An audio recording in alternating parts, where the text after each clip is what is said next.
उत्तर प्रदेश के माननीय राज्यपाल श्रीमती आनंदीबेन पटेल जी, हमारे विचार परिवार के प्रमुख राष्ट्रीय स्वयंसेवक संघ के सरसंघ चालक सरदेव डॉक्टर मोहन राव भागवत जी, श्री राम जन्मभूमि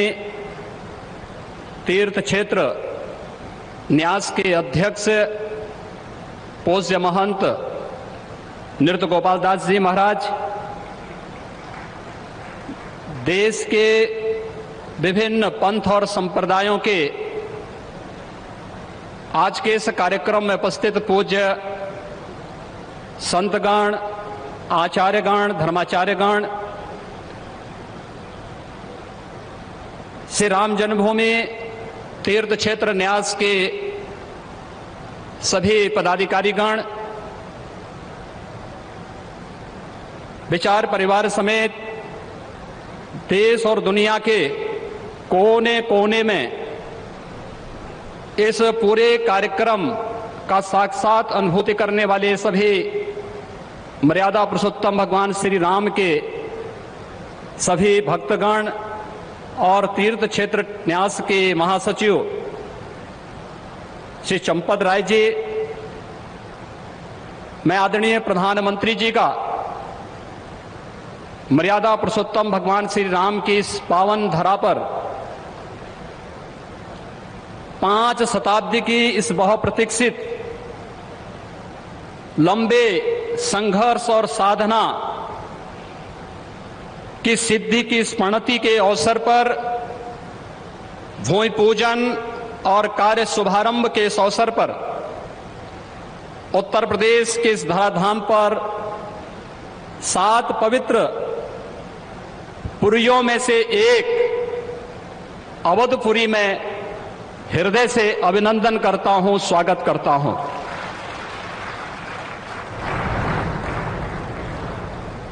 पांच 500 वर्षों का एक लंबा, बड़ा और कड़ा संघर्ष, साधना, लेकिन भारत के लोकतांत्रिक मूल्यों, भारत की न्यायपालिका और भारत की कार्यपालिका की ताकत शांतिपूर्ण ढंग से, लोकतांत्रिक पद्धति से और संविधान सम्मत तरीके से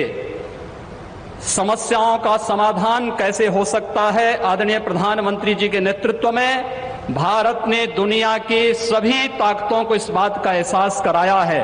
और यह दिन हम सबको, पूरे भारतवासियों को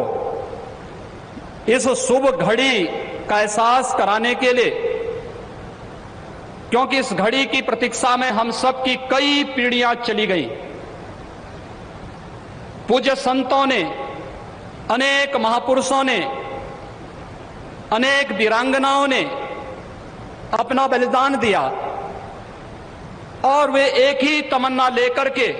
कि अपनी आंखों के सामने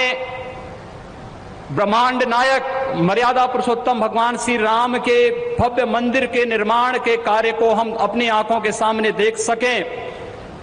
लेकिन संघर्ष चलता रहा, साधना चलती रही, अनवरत ये कार्यक्रम चलते रहे, लेकिन लोकतांत्रिक मूल्यों और आदर्शों की रक्षा करते हुए संविधान सम्मत तरीके से, शांतिपूर्ण तरीके से इसका समाधान का मार्ग निकल सकता है। आदरणीय प्रधानमंत्री जी की सूझबूझ और दूरदर्शिता के कारण आज पूरे भारतवासियों को यह गौरव की क्षण का अवसास होने का अवसर प्राप्त हुआ है। मैं इसलिए उनका आज के इस अवसर पर हृदय से अभिनंदन करता हूं, उनका हृदय से स्वागत करता हूं। भाइयों बहनों, हम सब गौरवान्वित हैं इस बात को लेकर के कि अवधपुरी के बारे में जो सपना हम सब ने देखा है, मुझे लगता है कि उस बात का एहसास 3 वर्ष पहले उत्तर प्रदेश की इस अवधपुरी में दीपोत्सव के कार्यक्रम के साथ आप सब ने भी महसूस किया होगा। दीपावली का अवसर अवधपुरी के साथ जुड़ सके, अयोध्या के साथ जुड़ सके और उस कार्यक्रम को उस रूप में जोड़ने के लिए जो कार्यक्रम प्रारंभ हुआ था, आज उस कार्यक्रम की सिद्धि के रूप में आदरणीय प्रधानमंत्री जी के कर कमलों से इस अवसर पर श्री राम जन्मभूमि के भव्य और दिव्य मंदिर के निर्माण कार्य के भूमि पूजन और कार्य शुभारंभ का यह पवित्र पल भी हम सबको देखने का अवसर प्राप्त हुआ है। यह कार्य श्री राम जन्मभूमि तीर्थ क्षेत्र न्यास मंदिर निर्माण का करेगा, लेकिन अवधपुरी को दुनिया के सबसे वैभवशाली और सबसे समृद्धशाली नगरी के रूप में भौतिक विकास की दृष्टि से सांस्कृतिक परंपरा को क्षुण्ण बनाए रखते हुए आगे बढ़ाने के संकल्प के लिए हम सब प्रतिबद्ध हैं। और ये प्रतिबद्धता तब भी आपने देखी होगी जब रामायण सर्किट के नाम पर आदरणीय प्रधानमंत्री जी ने देश के उस श्रद्धा को सम्मान देने का कार्य किया। स्वदेश दर्शन के नाम पर यहाँ के घाटों के सुंदरीकरण के कार्य को आगे बढ़ाने का कार्य हुआ और राम कथा के साथ साथ अन्य तमाम प्रकार की गतिविधियां यहाँ पर चलती हुई दिखाई दी। और आज उसकी एक महत्वपूर्ण कड़ी के रूप में हम बहुप्रतीक्षित इस तिथि के अवसर पर आदरणीय प्रधानमंत्री जी का हृदय से अभिनंदन और स्वागत करते हैं। हम सब के लिए आज का यह दिन अत्यंत भावनात्मक दिन है। यह हमारे लिए उमंग और उत्साह का दिन भी है और हम सब के लिए इसलिए भी यह दिन अत्यंत महत्वपूर्ण है कि यहां पर आज हमारे विचार परिवार के प्रमुख राष्ट्रीय स्वयंसेवक संघ के आदरणीय सरसंघ चालक डॉक्टर मोहन राव भागवत जी की उपस्थिति भी आज हम सबको उनका सानिध्य भी प्राप्त हो रहा है। मैं उनका अवधपुरी की इस धरती पर हृदय से स्वागत करता हूं, अभिनंदन करता हूं। मैं इस अवसर पर अपने सभी उन पूज्य धर्माचार्यों, पूज्य संतों का भी हृदय से स्वागत और अभिनंदन करता हूं जो आज उत्तर प्रदेश की इस धरती पर इस संपूर्ण कार्यक्रम में साक्षी बन रहे हैं। मैं उन सभी पूज्य संतों और महानुभावों का भी हृदय से स्वागत और अभिनंदन करता हूं जिनकी प्रत्यक्ष अनुभूति हम लोग यहां पर कर तो रहे हैं, लेकिन वे प्रत्यक्ष रूप से यहां पर इस कार्यक्रम में सहभागी नहीं बन पा रहे हैं क्योंकि वैश्विक महामारी कोरोना के खिलाफ जो लड़ाई देश की चल रही है, उस लड़ाई में हम सब ने उस प्रोटोकॉल का पालन करने के लिए जो गाइडलाइन भारत सरकार ने जारी की है उसके तहत ही सीमित संख्या में अतिथियों का आमंत्रण हो सकता था और उसका पालन करते हुए भी हमें इस ऐतिहासिक तिथि को देश और दुनिया के सामने प्रस्तुत करना है। इस भाव के साथ मैं उन सभी महानुभावों का हृदय से स्वागत करता हूं। उन सबको